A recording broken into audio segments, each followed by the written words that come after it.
तो आज हम लोग बात करेंगे आरआरबी एनटीपीसी ग्रेजुएशन लेवल का, ठीक है, जो कि एक नया वैकेंसी आ चुका है।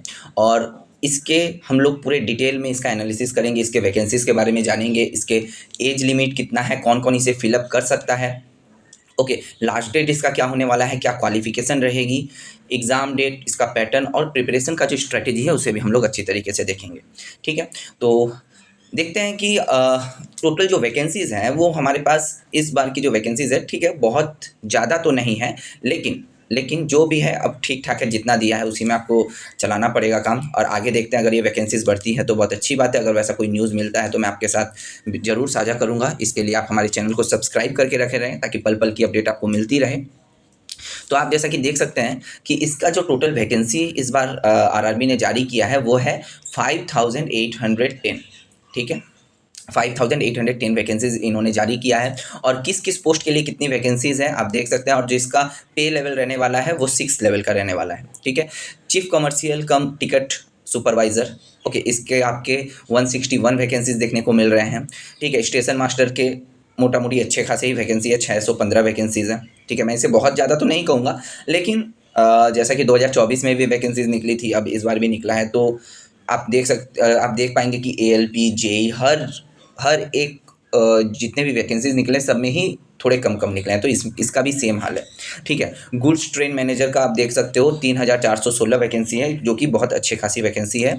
जूनियर अकाउंट्स असिस्टेंट कम टाइपिस्ट, इसके 921 वैकेंसी है। सीनियर क्लर्क की आपको 638, और जो सबसे कम वैकेंसी आपको देखने को मिल रही है वो है ट्रैफिक असिस्टेंट का। इसके साथ साथ आपको एक और भी वैकेंसी अभी हाल ही में जारी हुई थी, वो था आरआरबी सेक्शन कंट्रोलर, ठीक है। आरआरबी सेक्शन कंट्रोलर का भी एक वैकेंसी जारी हुआ था, जो कि अलग वैकेंसी है, लेकिन मैं कहूँगा कि ये बहुत ही, आप अगर इसके लिए प्रिपरेशन कर रहे हैं तो बहुत ही अच्छी बात है, क्योंकि ये बहुत ही एक अच्छा पोस्ट भी है, ठीक है। तो ये आपका जो बात हो गया वो वैकेंसीज़ के बारे में बात हो गया। अब हम डेट्स की बात कर लेते हैं कि इसका जो नोटिफिकेशन डेट है, जो अप्लाई आप कब से कर सकते हैं वो और कब तक कर सकते हैं, उसे बड़ा ध्यान से देख लीजिए, क्योंकि बहुत बच्चे लापरवाही में अप्लाई करना ही भूल जाते हैं, या फिर रजिस्ट्रेशन करके रख देते हैं और वो क्या करते हैं, फ़ीस को पे करना भूल जाते हैं। तो ऐसी गलती बिल्कुल भी मत करिएगा, ठीक है। 21 तारीख से आपका शुरू हो चुका है ये, ठीक है, मतलब इसका मतलब कल से आपका शुरू हो चुका है, 21 अक्टूबर, ओके। और लास्ट डेट जो आपको रहने वाला है वो है 20 नवंबर।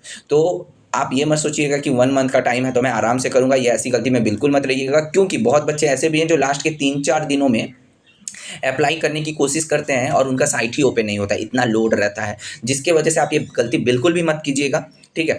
और आपका जो last date of application for fee payment है वो आपका 22 नवंबर को है, लेकिन मैं आपको बोलूँगा इतनी देर आप बिल्कुल भी मत कीजिएगा, ये मेरा सजेशन है आपको, ठीक है। अब हम बात करते हैं जोन वाइज वैकेंसीज़ की, कौन से जोन में कितनी वैकेंसियाँ हैं और कौन सा जोन आपके लिए सही हो सकता है फॉर्म फिलअप करने के लिए, जबकि एक एक्सपेक्टेड सेफ स्कोर और कौन सा जोन आपके लिए अच्छा हो सकता है, इसके बारे में हम फिर से डिटेल्ड एक वीडियो हम करेंगे, ठीक है। इसके लिए आप हमारे चैनल को सब्सक्राइब करके रखे रहिएगा।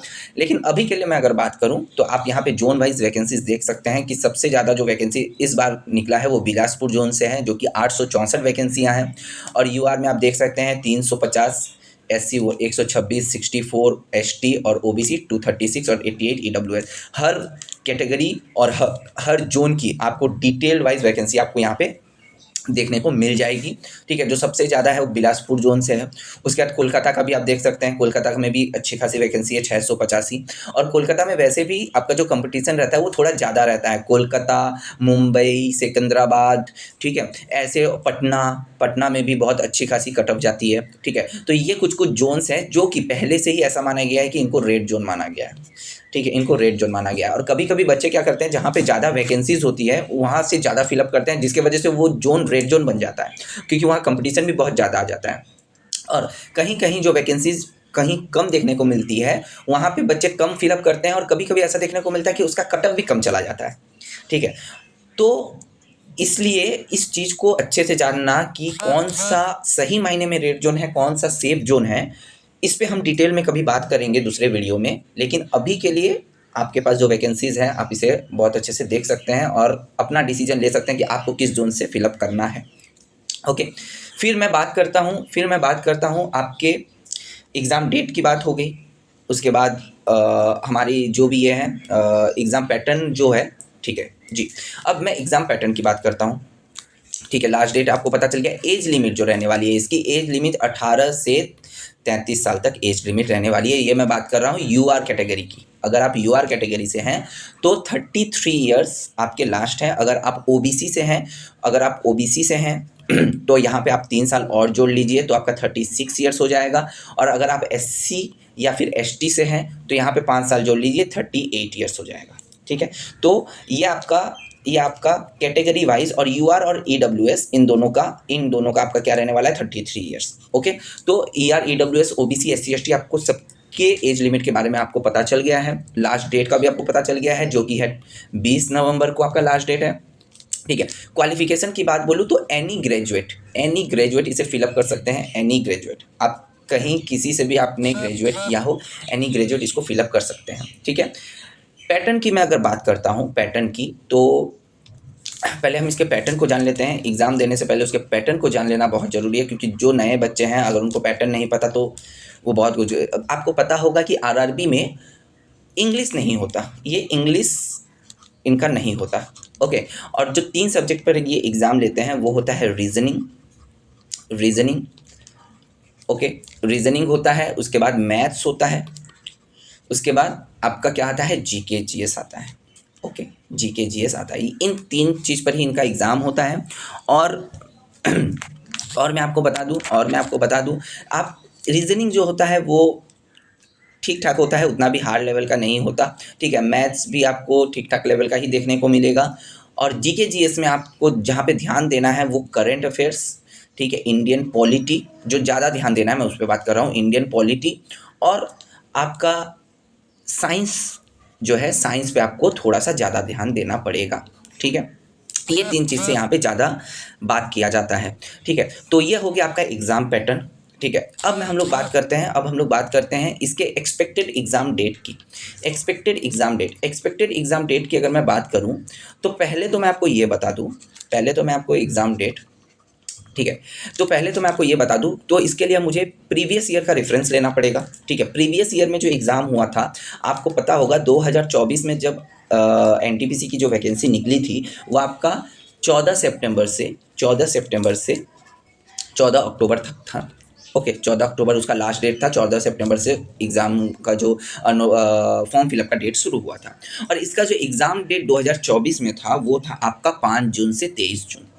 5 जून से 23 जून। अब बोलोगे ये बहुत बड़ा गैप है सर, ठीक है। अब बोलोगे बहुत बड़ा गैप है, करीब से करीब आपको यहाँ पे 7 महीने का गैप देखने को मिल रहा होगा, 7 मंथ्स गैप, ठीक है। 7 मंथ्स का गैप देखने को मिल रहा होगा। लेकिन ये गैप किस वजह से देखने को मिला वो भी मैं आपको बता दूं। ये गैप जो देखने को मिला, एक तो ये आपका आरआरबी जेई और एएलपी के री एग्ज़ाम्स के वजह से, आरआरबी जेई और एएलपी के री एग्ज़ाम्स के वजह से। जी हाँ, अगर आपने आरआरबी जेई अगर दिया था, ठीक है, तो मैंने ये सारे एग्ज़ाम ही दिए थे, ठीक है। और मैंने आरआरबी जेई को भी क्लियर किया था और एएलपी को भी मैंने क्लियर किया था। तो आपको पता होगा जिन्होंने भी जेई दिया था उनका फिर से एक नया डेट आया था, एक बार सेम एग्ज़ाम का जो क्वेश्चन पेपर रिपीट हो गया था, जिसके वजह से आरआरबी जेई को फिर से एक नया डेट मिला था। एएलपी का भी आपका ऐसा ही हुआ था कि एग्ज़ाम आपका कहीं बहुत जगह पे सर्वर डाउन के वजह से, टेक्निकल इशू के वजह से एग्ज़ाम नहीं हो पाया था। तो एएलपी का भी फिर से, मतलब करीब ये दोनों एग्ज़ाम मिला के करीब ना करीब ये आपका 6-7 बार एग्ज़ाम हुआ था, दोनों को मैं मिला के बोल रहा हूँ, ठीक है। साइको का भी फिर से एग्ज़ाम हुआ था, तो इस तरह करके 6-7 बार दोनों का एग्ज़ाम हो चुका था, ठीक है। तो जिसके वजह से आपका ये 7 मंथ्स का आपको गैप देखने को मिला। लेकिन अगर मैं इस बार की बात करता हूँ, इस बार आपका कब आपका एग्ज़ाम डेट आपको देखने को मिलेगा, अगर खुदा ना खास्ता भगवान चाहे अगर सब कुछ सही से अगर हो, तो मैं आपको बता दूँ एनटीपीसी के एग्ज़ाम के पहले कौन कौन से फॉर्म फिलअप ऑलरेडी हो चुके हैं। वो आपका एएलपी का ऑलरेडी हो चुका है, ठीक है, जो इस साल का जो नया वैकेंसी था 2025 का। आपका टेक्नीशियन का भी हो चुका है, टेक्नीशियन का ग्रेड 1 ग्रेड 3 दोनों का ही हो चुका है 2025 का।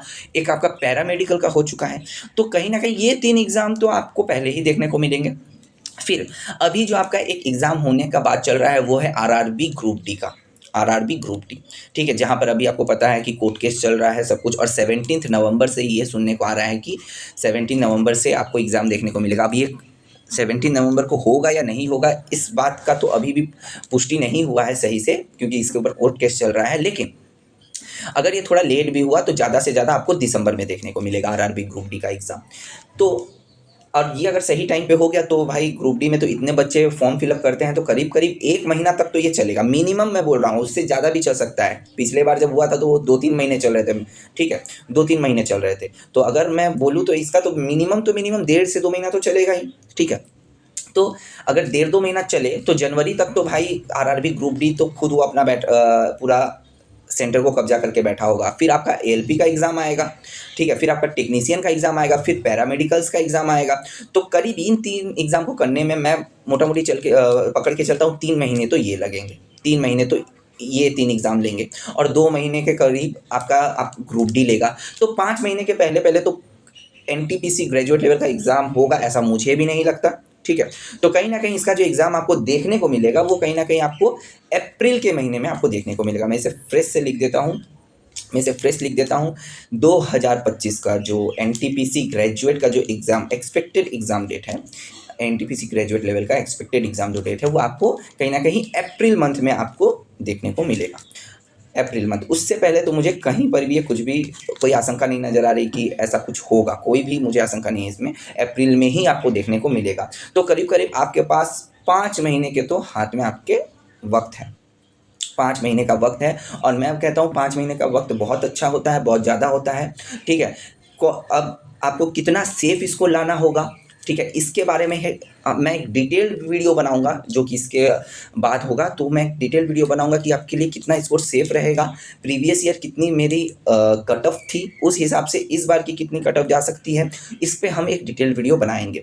लेकिन अब जबकि 5 महीने आपके पास हैं तो आप बिना किसी ओवरथिंकिंग के, बिना किसी सोच विचार के अपना जो प्रिपरेशन वो जारी रखें, क्योंकि बहुत अच्छी जो पोस्ट है, अगर आपको उस पोस्ट में चाहिए तो आपका कट ऑफ भी हाई जाएगा।